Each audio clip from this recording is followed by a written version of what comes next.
কৰিবলগীয়া কথা ভকত এজন আহিবই লাগে মানুহৰ ঘৰলৈ পদৰবিলাক পেলাবই লাগে কি হয় পেলালে আপোনাৰ মোৰ মনটো পবিত্ৰ হয় ভকতৰ সংগত সেইকাৰণে প্ৰভুসকল ভকতক আমি বিচাৰি বিচাৰি ঘূৰি ফুৰিব লাগে তেনেস্থলত যদি ভকতজন নিজে আহি ওলাইছিলে হে প্ৰভুসকল ভৰি ধোৱাবলৈ তেখেতক বহক বুলি ক'বলৈ বেয়াই লাগে কাৰণ মই তেখেততকৈ বয়সেও ডাঙৰ মোৰ জ্ঞানেও মই জ্যেষ্ঠ মোৰ ঘৰলৈ অহাটো ইমান জ্ঞানী নহয় কিনো তেওঁ তাৰ ইমান কৰি সেইটো কাম নকৰিব কেলে ভগৱন্তই কি কৈছিল জানে লক্ষীক কৈছে হেৰা লক্ষী বেগেতে আহা বোলে কি হলি আমাৰ সৌভাগ্য ঘটিল নহয় বোলে কি হ'ল তুমি মই এতিয়া ব্ৰাহ্মণৰ তুমিয়ে মই ব্ৰাহ্মণৰ ভৰি যোৱা পাঠ্য আগ্ৰহ আমি ল'বলৈ পাম বোলে হয় নেকি তেহে লক্ষীও সোণৰ ডিঙিয়াৰে পানী আনিছে আমি সুদামাক ভৰিকেইটা ধুৱাই দিছে ধুৱাই লৈ তাৰ পানী অকণমান শিৰত লৈছে কোনে লৈছে প্ৰভু ভগৱন্তৰ কৃষ্ণই আৰু সেয়া পানী কোনে লৈছে লক্ষ্মী আয়ে এয়া মোৰ কথা নেকি ভাগৱতত আছে কীৰ্তনতো আছে নাই নে প্ৰভুসকল আছে ভগৱন্তৰ ভৰি ধুৱাইছে ভকতৰ ওচৰত ভগৱান অধীন মানে ভক্তৰ অধীনহে ভগৱান সেইকাৰণে ভক্তসকলক আমি সৎকাতৰেৰে আমি প্ৰাৰ্থনা কৰিছোঁ হে ভক্তসকল আপোনালোক বহু গুণৰ অধিকাৰী আপোনালোকৰ মুখে ব্যক্ত কৰা এটি বাক্য ই আশীৰ্বাদ হৈ ৰ'ব আমি শব্দ ব্ৰহ্ম আমাৰ মুখেদি ওলোৱা যিমানবিলাক ব্ৰহ্ম আছে এইবিলাক শব্দ ব্ৰহ্ম ইয়াৰ একো মৰম নাই সেইকাৰণে সাৱধান শব্দ প্ৰয়োগ কৰোঁতে আমাৰ ইমান সুন্দৰ গুৰুজনাই দি থৈ গ'ল সেয়েও আপোনাক তামোলখন খা বুলিও ক'ব পাৰোঁ আপুনি তামোলতী মানুহ খাবই তামোলখন লওক এনেকৈ ক'লেও ল'ব কিন্তু গুৰুজনে ব্যৱস্থা এটা ৰাখিলে নহয় বোলে বুঢ়া ভাত কাটক অলপ গুৰুত্ব সহকাৰে ল'বচোন বুঢ়া ভাত কাটক প্ৰভুশ্বৰ কৰোঁগৈ বুঢ়া ভাত কাটক বা বুঢ়া ভাত লওক এনেকুৱা সুন্দৰ ব্যৱস্থা আমাৰ গুৰুজনাই দি থৈ গৈছে তাৰমানে কি বাক্য শুদ্ধি মুখ্য বাক্য মিত্ৰ কৃপায়ে হিংসিয়া প্ৰতিমিত দোকান গুৰুজনে লিখা নাই জানো আপোনাৰ কষ্ট আছে হয় নহয় মুখ্য ৰূপটো তজু বাক্য মিত্ৰ যাক যেনেকৈ ব্যৱহাৰ কৰিব লাগে আপুনি কৰি দিয়ক তাৰ বাবে একো চিন্তা কৰিব নালাগে আপুনি মনুষ্যত্ব লাভ কৰিব ল'ৰাকেইটা মানে স্কুলৰ পৰা ৰাস্তাত ৰৈ থাকে LP স্কুলৰ ল'ৰা কেলে মোক সদায় একেটা জেগাতে লগ কৰে ছাৰ আহিলে প্ৰত্যেকে কয় ছাৰ আহিলে মই নামি দিওঁ থাকিলে নামি কওঁ আহিলো কোন তোমালোক আহিলা মই যে কোন বুলি মাতো আৰু তোমালোক আহিলা বুলি কওঁ সেইকাৰণে এই শব্দ দুটা শুনিবলৈ LP স্কুলৰ ল'ৰাকেইটা ৰৈ থাকে একেটা জেগাতে আপুনি মন কৰক মই যদি এখেতে সোধে ছাৰ আহিলে মই যদি কওঁ আহিলো কোন এখেতে দুখ পাব মোক অপমান কৰিছে মোক কোন বুলি মাতিব লাগেনে মই বয়সীয়াল মানুহজন চব কোনটো শব্দ ক'ত ব্যৱহাৰ কৰিব লাগে ভাগৱতে কৈছে সাৱধান এইটো ব্যৱহাৰ ক্ষেত্ৰত আপোনালোকে যদি সংযমী হয় সমাজখন কি সুন্দৰ ৰূপত হৈ যাব কোনেও তাকো খং নকৰা হ'ব কিন্তু কি হৈছে জানে আজিকালি ব্যক্তিকেন্দ্ৰিক হৈ গ'ল ভাগৱত পঢ়িবলৈ সময় নাই কীৰ্তন পঢ়িবলৈ সময় নাই যুৱকসকল নামঘৰলৈ যাবলৈ সময় নাই কি পৰিতাপৰ বিষয় এনেকুৱা সুন্দৰ ব্যৱস্থা পৃথিৱীত নথকা ব্যৱস্থা এটা গুৰুজনে অসমৰ যুৱক যুৱতীসকলক দিলে দেহিঐ কি সুন্দৰ ব্যৱস্থা পাই আজি অসমৰ যুৱক যুৱতীসকলে আওকাণ কৰিছে তাকে আচৰিত হৈছে এই ভাগৱতলৈ আহিব লাগে মূল যুৱক যুৱতীসকল কেলে আহিব লাগে এওঁলোকে শৰণো ল'ব লাগে শৰণ নল'লে কি হয় ল'লে কি হয় তৈৰি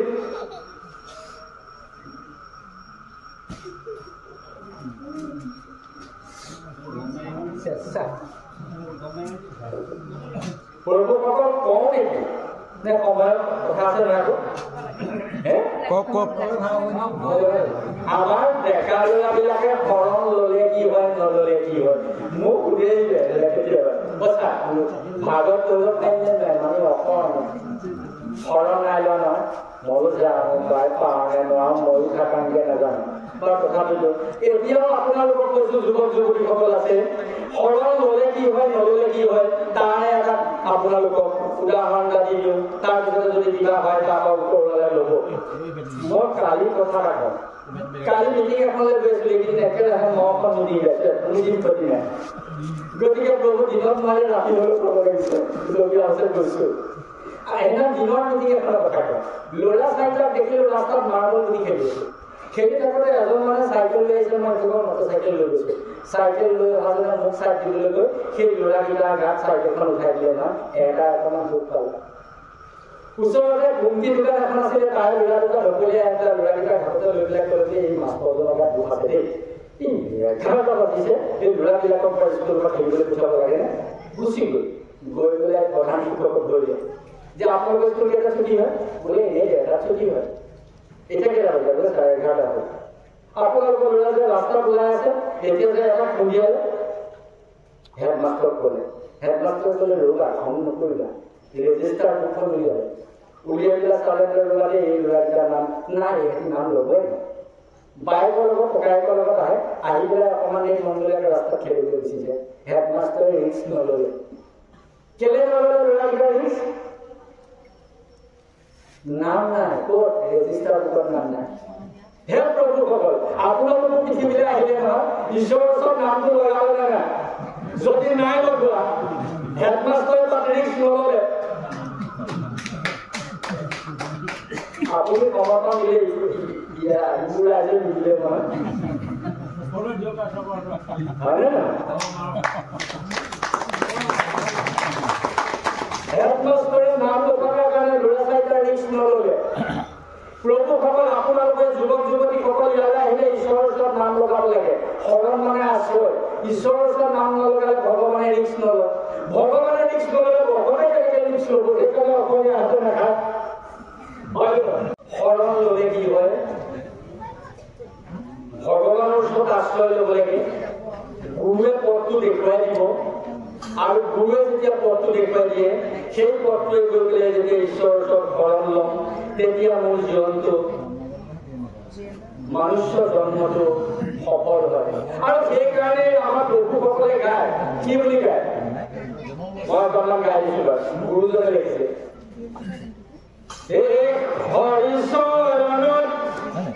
শৰণ লৈ হৰি নাৰায়ণ মানৱী জনম সফল কৰিলোগে হৰি নাৰায়ণ কি বুলি কৈছে যে হে প্ৰভু হৰিৰ চৰণত শৰণ ললো আৰু মনুষ্য জন্মটো সফল কৰিলো লাগিলে সি ডক্তৰ হওক ইঞ্জিনিয়াৰ সি নাচাৰ বিজ্ঞানী হওক যদি ঈশ্বৰৰ ওচৰত শৰণ লোৱা নাই আধ্যাত্মিকতা জ্ঞান নাই সি মনুষ্যত্ব হোৱা নাই মই কোৱা নাই নহয় গুৰু দুজনাইহে কৈছে গতিকে এই গুৰু দুজনাই কেতিয়াও চাগে ভুল কোৱা নাই আইসকল আপোনালোককো অকণমান ক'ব লাগিব ভাগৱত কাৰ্যতা যেতিয়া শুনাব ল'ৰা ছোৱালীকেইটাকো শুনাব সিহঁতিও আহিবলৈ যত্ন কৰাব আপোনালোকে সিহঁতি যে নামঘৰলে নাহে আকৌ মই কেনেকৈনো যত্ন কৰিম বাৰু সিহঁতক ইয়াৰ সম্পৰ্কে আজি মই কিছু কথা কম যে সিহঁতিও আহিব আইসকলৰ গুৰু দায়িত্ব আছে আমাৰ পিতৃসকলতকে আপোনালোকৰ গুৰু দায়িত্ব বহু সেইকাৰণে আপোনালোকৰ নিজৰ ল'ৰা ছোৱালী কেইটিক যদি আপোনালোকে মানুহ কৰিব বিচাৰিছে প্ৰথমতে আধ্যাত্মিকতালৈ লৈ আনক আধ্যাত্মিকতানো কেনেকৈ আহিব এতিয়া মই তাৰ কাৰণে অকণমান কৈ যাওঁ আমাৰ মানুহৰ বয়সটো কিমান জানেনে প্ৰভুসকল মই প্ৰশ্ন কৰিলে উত্তৰটো দিব নোৱাৰিলেও মোৰ কিবা এটা ক'ব আকৌ আমাৰ বয়স কিমান জানেনে ভাগৱতে 100 বছৰ বুলি কৈছে ভাগৱতে কৈছে 100 বছৰ বছৰ আপোনালোকক আয়ু দিয়া হৈছে মনুষ্য তাকে যদি মনুষ্য বা দেৱতুল্য হ'ব পাৰে তেতিয়া অলপমান বঢ়াই যাব পাৰে দেৱতাৰ তুল্য শংকৰ মাধৱৰ কাৰণে তেখেতে 119 বছৰ প্ৰায় 20 বছৰ আৰু মাধৱে 107 বছৰ পালে আমি কিন্তু 100 পালো এতিয়া 100 বছৰ পায় ভগৱানৰ নাম নলোৱাটো অপৰাধ হ'ব সেই ভগৱানৰ নাম ললে কি হয় নললে কি হয় এতিয়া ইয়াত ভাগৱতত কৈছে সপ্তম স্কন্ধ ভাগৱতত তাৰ অকণমান কৈ দিলে এৰা মনুষ্যৰ আয়ু হত বৰিষ সংখ্যাত অৰ্ধেক বিফলে যায় জানিবা নিদ্ৰাত আমাৰ যদি 100 বছৰ আয়ু পাওঁ আধা 50 বছৰ হওঁতে গুচি যায় হওঁতে 50 বছৰ গুচি গ'ল দিন হিচাপে কিমান পালো 50 একদম ৰাইট কথা ভাগৱতে কৈছে মোৰ কথা নহয় শুনি যাওক দিনত বোলে আয়ু কমে বুলি কয় ঘৰত দিনত নকবি আয়ু কমিব আয়ু কেনেকে কমে জানে নাজানে 50 বছৰ ৰাতি 50 বছৰ দিন দিনতে শুইকে যদি দিনৰ পৰা অলপমান কমি যাব নাই ৰাতিলে বাঢ়ি যাব কেনেকুৱা সেইকাৰণে আয়ু কমিব বুলি কয় গতিকে আমি 50 বছৰলৈকে ধৰি থওঁ যোগ বিয়োগবিলাক আপোনালোকে কৰিব ভাগৱতৰ 6ম স্কন্ধৰ পৰা মই পাঠ কৰি গৈছো কি বুলি মনুষ্যৰ আয়ু হত বৰিষ সংখ্যাত অৰ্ধেক বিফলে যায় জানিবা নিদ্ৰাত 50টো আপোনালোকে ধৰি লওক দিন 50টো ৰাতি এৰাম 20 বছৰ যায়ো মলন্তে নেয়দশ বৰিষ ধনৰ উপাৰ্জনতে কি বুলি কলে যে 50 বছৰটো আপোনালোকৰ দিন আছে তাৰ 20 বছৰ ল'ৰাটো খেলা ধূলা কৰি এনে পাছ কৰোঁতে গুচিয়ে গ'ল 50ৰ পৰা কিমান গ'ল 20 গুচি গ'ল কিমান থাকিলে 30 এনে অদহ বৰিষ ধনৰ উপাৰ্জনতে আপোনালোকৰ গাত বেছি শক্তি নাথাকে 10টা বছৰ সম্পূৰ্ণ শক্তি থাকে ধন ঘটাৰ ভাগৱতে কৈছে আৰু কি কেইটা থাকিলে 20 থাকিলে ভাগৱতে কৈছে 20টা বছৰ কাট দিলে চাওক এই বৃদ্ধ কালে যায় শেষ বৰিষ বিংশতি একো কাৰ্য সাধিবাৰ নাহি কেশপতি বেয়া লাগে আৰু কি বুলি ক'লে কিমান আছিলে 20 বছৰ এই 20 বছৰটো বৃদ্ধকালত দি দিলে কি হয় তেতিয়া একো কাৰ্য সাধিবলৈ নাহি কেশপতি কাম কৰিবলৈ শক্তি নাই তেখেতে এতিয়া গুৱাহাটী বজাৰৰ পৰা আকৌ যিজনীহে মাছ লৈ আনে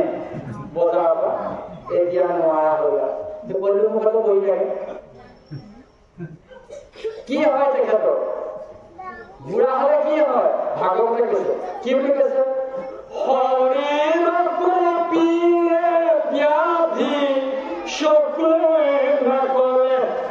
কি বুলি ক'লে শৰীৰটো ব্যাধি হয় চকুৱে নকৰে চকুৱে নেদেখা হয় আৰু কি হয় শৰীৰ কপিয়ে ব্যাধি চকুৱে নকৰে আশা পাশে বন্দী হুইয়া গৃহে থাকে গলে 20টা বছৰ যে পাইছিলে গুৱাহাটী বজাৰৰ কথা গৈ যাব নোৱাৰিলে ওচৰতে নাতিনীয়েকৰ বিয়া পাতিছে আইতাক যাব নোৱাৰে চকুৰে নেদেখে আৰু নিয়ে যেনিবা যাহে হ'ব কেলে দুইজনী নিবি উপাধিও সলনি হৈ গ'ল মা বুলি নামাতে দুইজনী বুলি কয় দেউতা বুলি নকয় আৰু ভাগৱতে কৈছে কি বুলি ক'ব এই বুঢ়াটো পৰ বুদ্ধি লৈ ক'ব নাই সেইকাৰণে প্ৰভুসকল কথাবোৰ জানি দিনটোত 3বাৰ মান নাচিখন চাওঁ মোৰ চুলি কিমান পকিছে বুঢ়া হ'লো নেকি মোকো বুঢ়া বুলি ক'ব নেকি এইবোৰ চিন্তা লাগি থাকে বুজিছেনে 55 বছৰীয়া বুঢ়া এতিয়া মোৰ 55 বছৰ হৈছে 5 বছৰ চাকৰি আৰু আছে বুঢ়া নাই হোৱা বৰ কষ্ট ডাঙৰ হোৱা প্ৰভুসকল আমাৰ আইগৰাকী এতিয়াও আছে মোৰ মা ঘৰত আছে 91 বছৰ হৈছে হে প্ৰভুসকল নাট ডাঙৰীয়ে দেখি আহিছে মাৰ ভৰি দুটাত মই যে সেৱা কৰি আহিছো মই কওঁ মা মোৰ মিটিং আছে নহয়, যা বোপাই মূৰত হাত দি যেতিয়া মায়ে আশীৰ্বাদ দিয়ে, মই আৰু ডাম্পাৰলৈ ভয় নকৰো আৰু ৰাস্তাত। কেলে মাতৃ গংগা মোৰ ঘৰতে আছে, স্নানহে কৰিব লাগে। যদি কাৰোবাৰ ঘৰত পিতৃ মাতৃ আছে সেইজন সৌভাগ্যৱান। কেলে অসমৰ এনেকুৱা সংস্কৃতি আৰু পৃথিৱীত পাবলৈ নাই। কিন্তু যে ডাঙৰ মানুহ হৈছে প্ৰভুসকল, ভাল মানুহৰ অভাৱ ঘটিছে। পাৰোতেনো বৃদ্ধ অৱস্থাত মাতৃক তিনিআলি গুৱাহাটীত এৰি থৈ ডাক্তৰ আৰু ডাক্তৰ বোৱাৰীয়ে গুচি যায়নে? এয়া ভাগৱতত কৈছে, এইটো কৰিব নাপায়, ভাৰতীয় সংস্কৃতিয়ে নহয়। গতিকে হে প্ৰভুসকল, হে আইসকল, আমাৰ তেতিয়াহ'লে সেই দিনটোলৈ আহি আছে।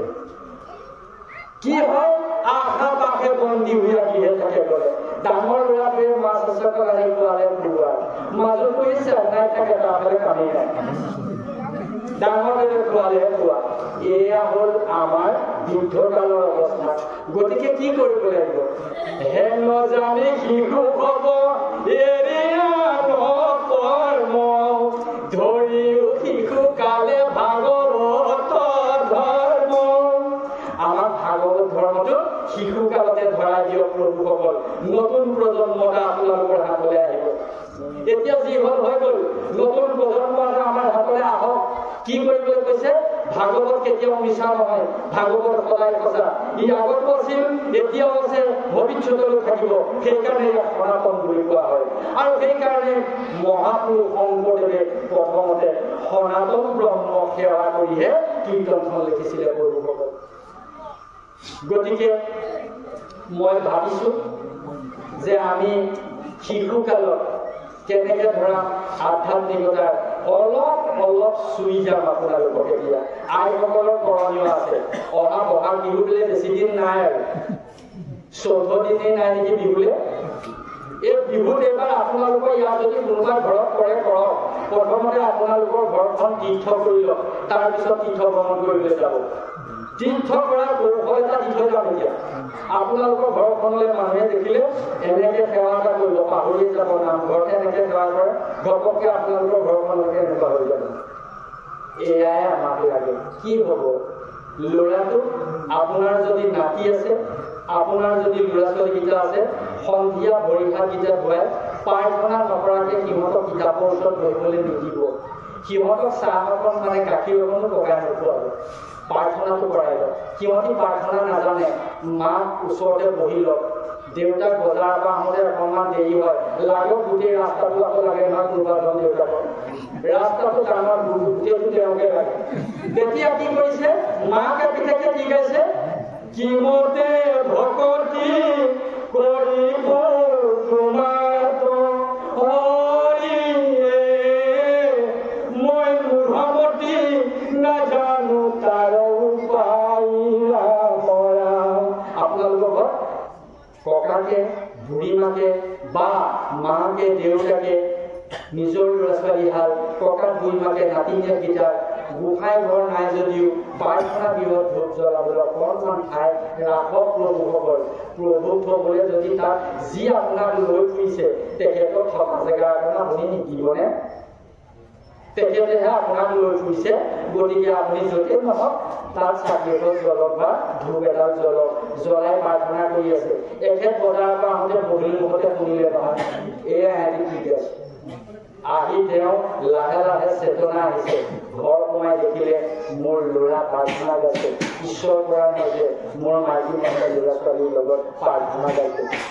বাটেদি যাওঁতে আকৌ প্ৰাৰ্থনা কৰি থকা গম পাই এজন ভকতে সেৱা এটা কৰি থৈ গ'ল, কাৰণ ঈশ্বৰৰ নাম য'ত লয় ত'ত সেৱা কৰিব লাগে। আপোনাৰ ঘৰখন তীৰ্থ হৈ গৈছে। বহাগ বিহু আহিছে, আপোনাৰ ল'ৰা যদি ঘৰত নাতিনীয়েক আছে, ককাককে বুঢ়ী মাককে তামোল এখন দিয়াই দিব। ভাগৱতৰ কথা কৈছো, মোৰ ভাষাৰে আনো। তামোল এখন দিয়াই দিয়ক।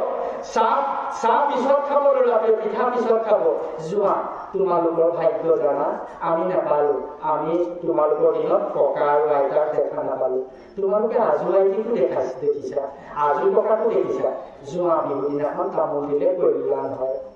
ল'ৰা ছোৱালী হালে ককা কামোৰ দিবলৈ কৈছে লওক আপুনি বুলি কৈ যেতিয়া দীঘল দি পৰিব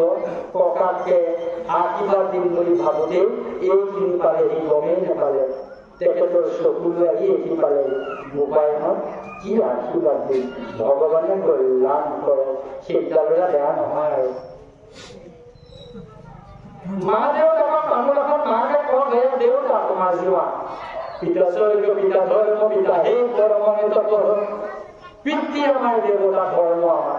সেই পিতৃক যদি মাকে চিনাকি কৰি নিদিয়ে নিজৰ ল'ৰাটোক এদিন সি মাক বাপেকক চিনি নোপোৱা হ'ব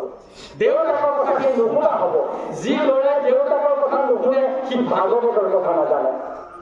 সি ভাগৱত শুনিলেও কাম নাই কাৰণ তাৰ ঘৰতে পিতৃ মাতি আছে এই মহাভাগৱত সেইকাৰণে কৈছো এইবাৰ বহাগৰ বিহুত যদি কোনোবাই সেইটো কাম কৰা নাই তামোল এখন দিয়াও মোৰ নতুন প্ৰজন্মটোৱে আশীৰ্বাদ কওক এই আশীৰ্বাদ নিস্বাৰ্থ এই আশীৰ্বাদৰ স্বাৰ্থ নাই এনেকুৱা আশীৰ্বাদ কিনিবলৈ নাপায় হে প্ৰভুসকল মই সেইকাৰণে কৈছো মোৰ অসমৰ যুৱক যুৱতীসকল যদি পংগু হৈ যায় মাইকৰ ফুলত চিঞৰি থাকিলেও কাম কোনে কৰিব ডেকা ল'ৰাহে কৰিব সেইকাৰণে মই মোৰ ডেকাবিলাকক কৈছো যে কাৰোবাৰ সন্ধি হ'ব পাৰে তোমালোকে কেতিয়াও ড্ৰাগছ নাখাবা তোমালোকে নিচাজাতীয় বস্তু নাখাবা মোৰ অসমৰ যুৱকসকল পংগু হৈ যাব সিহঁতৰ শক্তিহীন হৈ যাব আৰু শত্ৰুৱে লাই পাব সেইকাৰণে অসমৰ মূৰত ৰাখিবলৈ প্ৰভুসকল মাইকৰ মঞ্জু পালে মই এইখিনি কথাকে কওঁ আমাৰ ভাষণবোৰ আমাৰ লগত নিমিলে প্ৰভুসকল মোৰ ভাষণবোৰ এইবোৰ মোৰ আপোনালোক সদায় আপোনালোক মাতৃ মোৰ মা আৰু আপোনালোকৰ মাজত একো পাৰ্থক্যই নাই মোৰ মা আৰু আপোনালোকৰ মাজত একো পাৰ্থক্য নাই মই আপোনালোকৰ ঘৰত থকা বগা পাৰ চৰাইযোৰ আৰু মোৰ ঘৰত থকা বগা পাৰ চৰাই যদি চোতালত মেলি দিওঁ কোনযোৰ মোৰ বাছি দিব পাৰিবনে নোৱাৰে কিন্তু বাকচ দুটা বাছি পেলাব পাৰিব এইটো চাবোনৰ বাকচ আৰু এইটো হাতেৰে বনোৱা হয়নে গতিকে সেই মাতৃসকল আপোনালোক মোৰ মাতৃ মোৰ মাৰ লগত পাৰ্থক্য মই আপোনালোকে আপোনালোক হৈছে গুৰু জন্ম দিব পৰা ব্যক্তি শংকৰদেৱৰ গুৰু হিচাপে আমাক কোনে আনি দিলে জন্মৰ পিছতে মাক ঢুকালে দেউতাক ঢুকালে কোনে আনি দিলে সেইজন মহান গুৰু আপোনালোক আইসকল খেৰ পুতিয়ে আপোনালোক প্ৰতিগৰাকী খেৰ পুতি আপোনালোকে গুৰু জন্ম দিব পাৰে বহুত শক্তিশালী আপোনালোকৰ মুখৰ পৰা যিটো অমৃত বৰষিব সেই অমৃত আৰু পৃথিৱীত ক'তো নাই সেইকাৰণে মই এতিয়া মোৰ মাৰ কাৰণে বৰ সুখী প্ৰভুসকল মোৰ বয়স হোৱাই নাই যেন লাগে কাৰণ যাৰ মাক থাকে তাৰ বয়স আছে নেকি নাই মোৰ মাৰ মা ঠিকে আছে এনেকুৱা ভাল লাগিছে এতিয়া যলৈকে যাওঁ মই মাৰ ভৰিত ধৰি মই সেৱা কৰোঁ আৰু স্কুল যাওঁতে মই চব এতিয়া হায়াৰ ছেকেণ্ডেৰী শিক্ষক মই স্কুল যাওঁতে মাক কৈ থৈ যাব লাগে সিদিনাখন কিবা কাৰণে দৌৰা দৌৰি হ'ল মই কৈ থৈ নগ'লো মায়ে মোৰ মিছেছৰ আগত কৈছে ইহঁতৰ কাৰণে মই ৰখি থাকো আজি যে সি স্কুল যাওঁতে নগ'লে মোক লগে লগে এওঁ ফোন কৰিছে আপুনি ক'ত আহিব মই স্কুলৰ গেটৰ ওচৰত পালোঁ আপুনি মাক আজি নগ'লে মই হয় পাই পাহৰি আহিলোঁ বোলে কিন্তু আপুনি আজি স্কুলৰ পৰা মাতিব দেই নহ'লে আপোনাক কিন্তু বেয়া পাইছে মই লগে লগে স্কুলৰ পৰা গৈ মা সেইটো মানে বুজিছে গতিকে মই কৈছোঁ মোৰ মা যেতিয়া আছে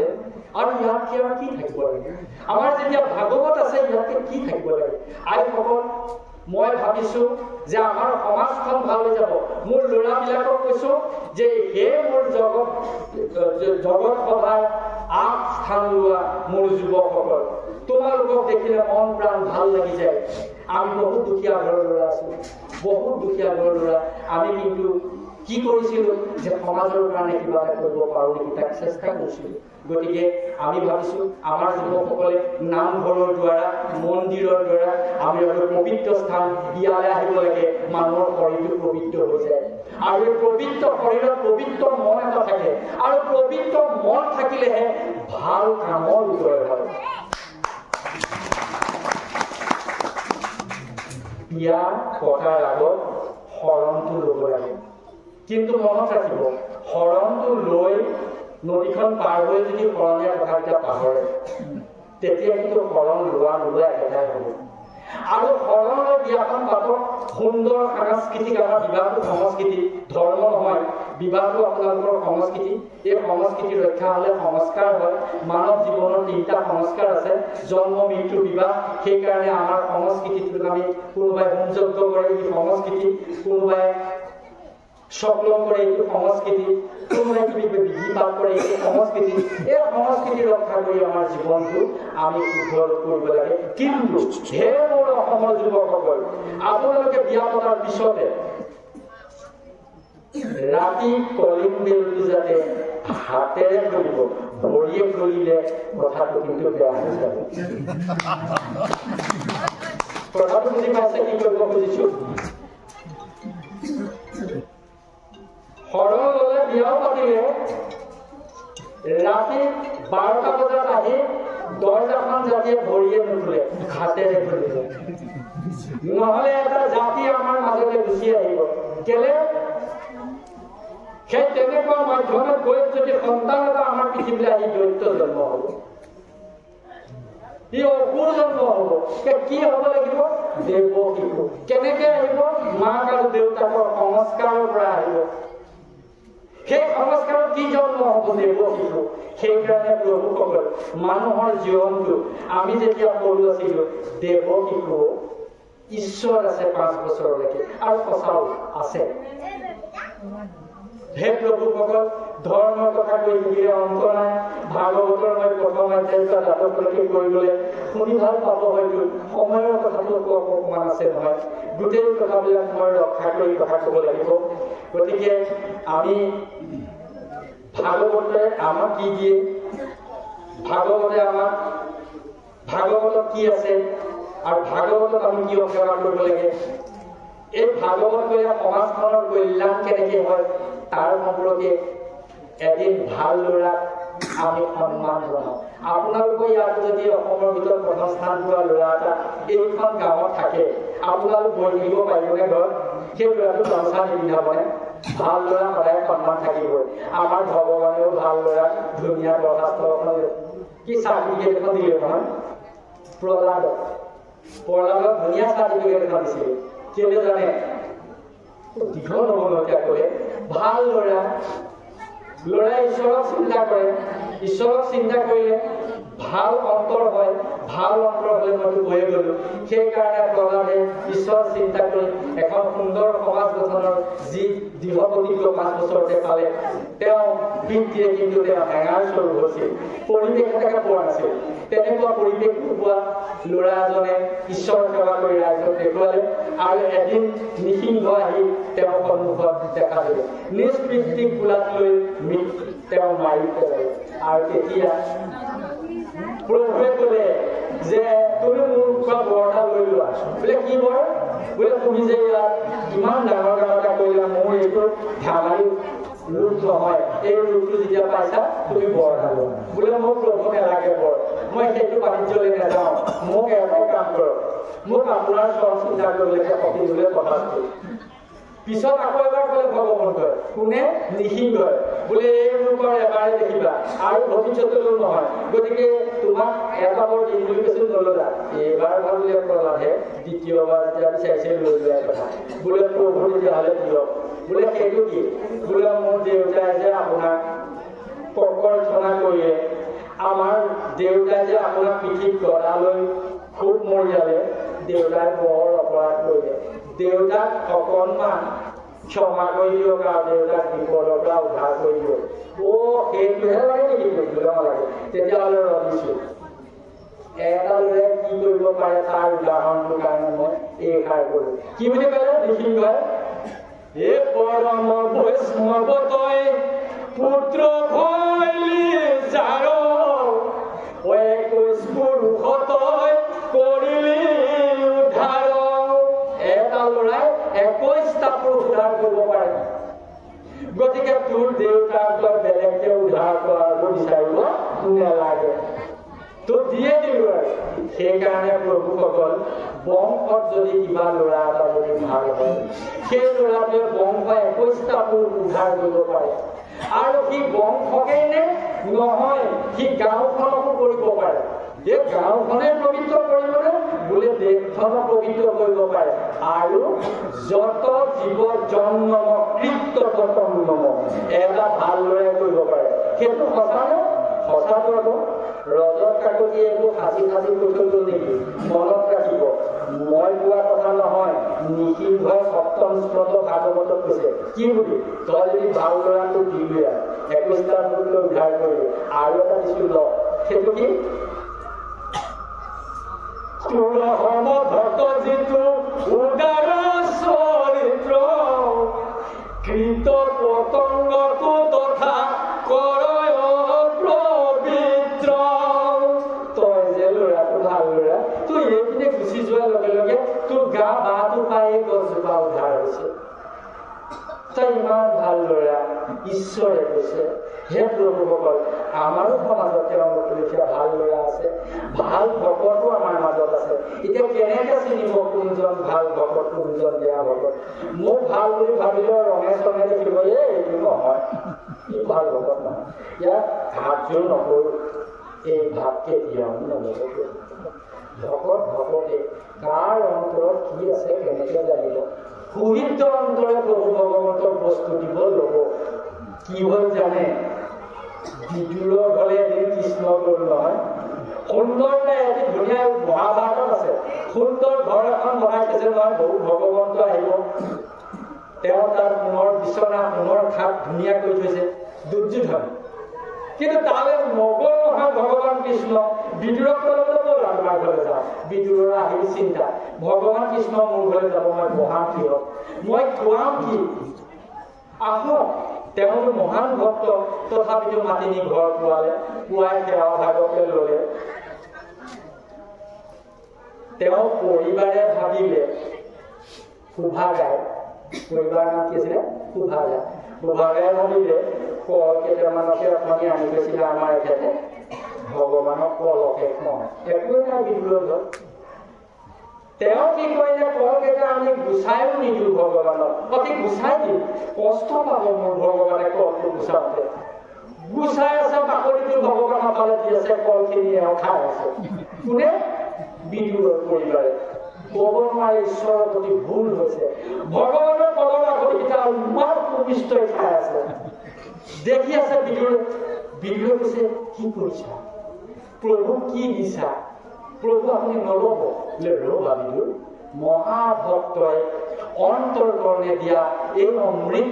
মোৰ কাৰণে বৰ শুভদায়ক সেইকাৰণে মই খাইছোঁ মানে ভগৱানক দিবলৈ যাওঁতে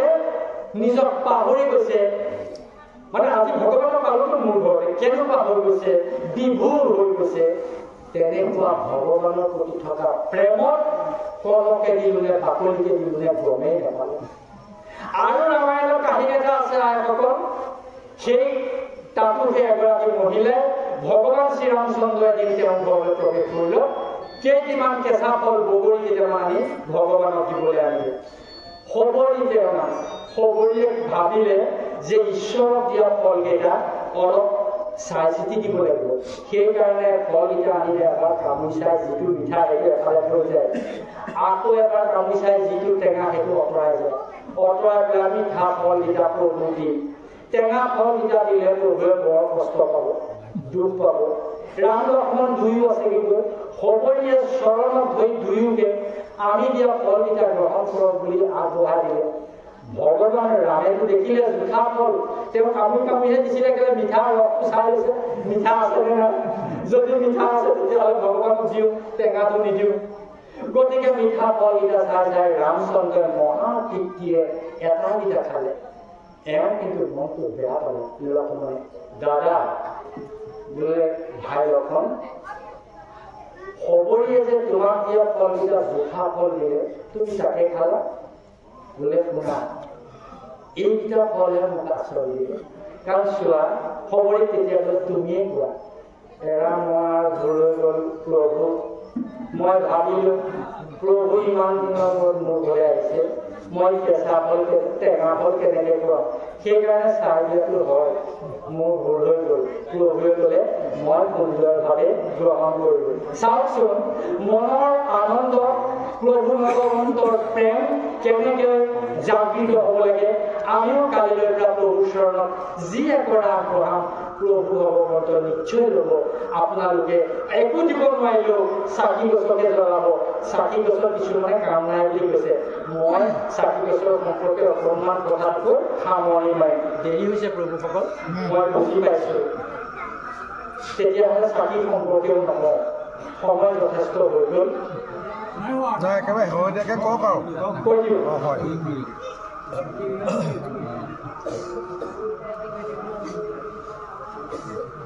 চাকি জ্বলালে কি হয় চাকি গছনো কি অকণমান কৈ থৈ যাওঁ দীপ জ্যোতি পৰম ব্ৰহ্ম দীপ জ্যোতি জনাৰ্দন দীপ জ্যোতি মানে দীপৰ দীপ মানে চাকি গছৰ কথা কৈছে কোন বুলি কৈছে দীপ জ্যোতি পৰম ব্ৰহ্ম ব্ৰহ্মক চিনি পোৱাটো আৰু ঈশ্বৰক চিনি পাব নালাগে আৰু সেইকাৰণে পৰম ব্ৰহ্ম দীপ জ্যোতি জনাৰ্দন আপুনি যাৰ কাৰণে সদায় চিন্তা কৰি আছে সেইটো দীপ জ্যোতি হৰে পাপম দীপ জ্যোতি মানে সেই পোহৰটোৱে আপুনি জ্বলোৱা বন্তি গছি পোহৰটোৱে হৰে পাপম মানে আপোনাৰ গাত থকা পাপবিলাক নাইকিয়া কৰি দিয়ে শুভম কৰোতি কল্যাণম আপোনালোকৰ সকলোৰে কল্যাণ হ'ব বন্তি গছি জ্বলালে আৰু কি হ'ব আৰোগ্যম যদি ঘৰখনত কোনোবা অসুখীয়া পৰি আছে তেখেতৰ নামত বন্তি গছ জ্বলাইছে আৰোগ্য হ'ব আৰু কি হ'ব আপুনিও মনতে এখন আবেদনে আগবঢ়াইছে কাইলৈতো এখন আবেদনেই দিম প্ৰভুৰ ওচৰত হয় নহয় গতিকে বন্তি গছ আবেদনে নহয় গতিকে তাত আমি কি কৈছে শুভম কৰোতি কল্যাণম আৰোগ্যম ধনাগমম ধন টকা পইচাও লাগিব নহ'লে ভাগৱত কেনেকৈ পাতিব প্ৰভু ভগৱন্তই তেখেতক শইকীয়া ডাঙৰীয়াক প্ৰভু ভগৱন্তই কৃপা কৰিলে এদিন কৃপা কৰি থৈছিলে তাৰ ফল এতিয়া মাত্ৰ আপোনালোকে ভোগ কৰিছে হে প্ৰভুসকল সেইকাৰণে কৈছে ধনাগমম মোৰ ল'ৰাই চাহপাতৰ কাৰবাৰ কৰিব লাগিবই মোৰ ল'ৰাই কাম কৰিব লাগিবই সিহঁতি পইচা নাপালে পৰিয়াল কেনেকৈ পঢ়িম সেইকাৰণে বন্তি গছে কি বুলি লিখিছে ধনাগমম আমাৰ ধন আহিব লাগিব ঘৰলৈ বন্তি গছ জ্বলাইছোঁ একেবাৰে শেষত কিন্তু সেইটোহে ক'লোঁ যিটো আটাইতকৈ ভাল দেশ বুদ্ধি বিনাশায় বেয়া বুদ্ধিবিলাক অন্তৰ পৰা নাইকিয়া কৰা প্ৰভু তেতিয়াতো কি হ'ব ওম শান্তি ওম শান্তি ওম শান্তি সেইকাৰণে আমাক শান্তি দিয়া প্ৰভু শান্তি দিয়া মই আপোনালোকে প্ৰত্যেকেই এগছ চাকি জ্বলোৱাৰ যিটো আপোনালোকৰ হেঁপাহ খাই লগা আছে প্ৰত্যেককৈ চাকি গছুৱাই যাম প্ৰভু ভগৱন্তই মোৰ বুলি লয় এজন ৰজা আছিল বুজিছে ৰজাজনে কি কৰিলে এদিন গম পায়নে ৰাজচৰাৰ পৰা ওলাই গৈ দেখিছে এটা ল'ৰা সিফালৰ পৰা আহি আছে চকল ডেকা এই আহোম যুগৰ কথা ল'ৰাটোক দেখিয়ে ৰজা ইমান গালি পাৰিছে ল'ৰাটো অবাক হ'ল মোকতো ৰজাই কেলৈ গালি পাৰিছে পাই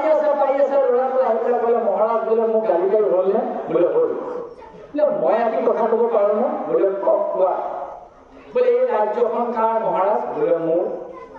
এই ৰাজ্যখন যদি মোক দি দিয়ে ৰাজ্যখন কাৰ হ'ব সেইখন বোলে তোমাৰ হ'ব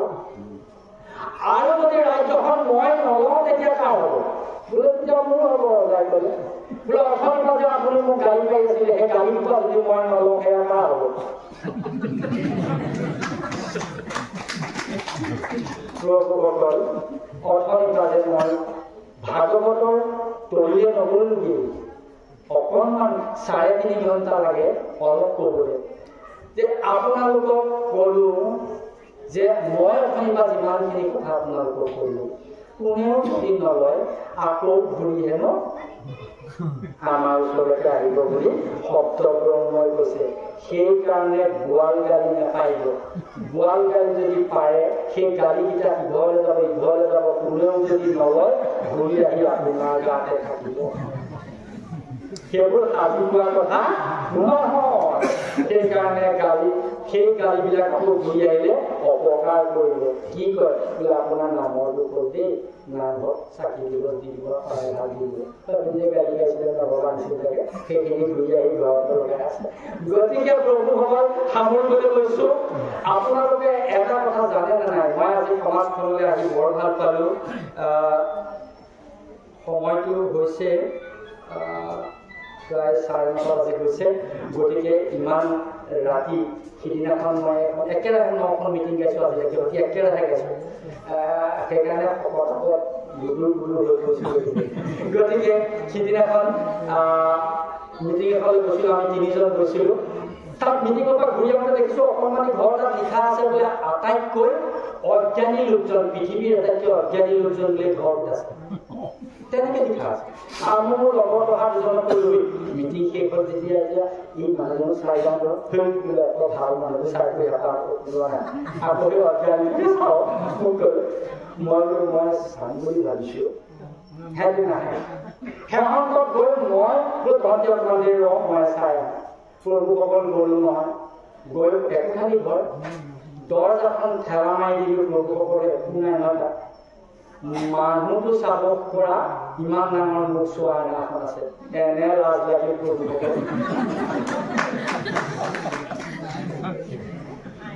কথাটো কি হ'ল গম পালে আৰু পৃথিৱীৰ অজ্ঞানী লোকজনক দেখি মোৰ বৰ লাজ লাগিল সৰ্বশেষত হে মোৰ গুৰুদেৱ আপোনালোকো জ্ঞানৱান আপোনাক ধৰ্মৰ জ্ঞান দিয়াৰ শক্তি আমাৰ নাই হে পাঠকসকল আপোনালোকৰ দ্বাৰাই কালিলৈকে আমাৰ এই ধৰ্মীয় ভাগৱত শাস্ত্ৰ সম্ভৱ হৈ উঠিব আপোনালোকৰ ওচৰত মই ধৰ্ম জ্ঞান দিয়াৰ শক্তি আমাৰ নাই সেই বৈষ্ণৱ পিতৃসকল আপোনালোকৰ এইটো বয়সত মোৰ কেতিয়াও ধৰ্ম জ্ঞান দিয়াৰ মোৰ ধৃষ্টতাও নাই মাতৃসকলক পুত্ৰ হৈ কি জ্ঞান দিম সেইকাৰণে গুৰুজনে হয়তো মাতৃক বেলেগ এখন দিছিল যুৱকসকলৰ ওচৰতো যদি কিবা ক'ব লগা হোৱা হৈছে নিজৰ লগৰ এজন বুলি আৰু আপোনালোকৰ আমাক নিজৰ পুত্ৰ বুলি আইসকলেও নিজৰ পুত্ৰ বুলি আমাক নিশ্চয় ক্ষমা কৰিব পাৰে জ্ঞানৰ ক্ষমাই বচন জ্ঞানীসকলৰ ক্ষমাই বচন শেষত এটি প্ৰাৰ্থনাৰে এজন মহান পুৰুষৰ নজনা এজন ধৰ্মজ্ঞৰ ওচৰত মই শৰণ লৈছোঁ ধৰ্ম কথা নজনা পৃথিৱীত এজন ব্যক্তিকে পালোঁ সেইজনেই হ'ল শংকৰৰ পিছতে মাধৱ ধৰ্ম নাজানে বুজিছেনে একেবাৰে নাজানে সেইটো মোৰ কথা নহয় গুৰুজনে অপকতে স্বীকাৰ কৰিছে কি বুলি নাজানো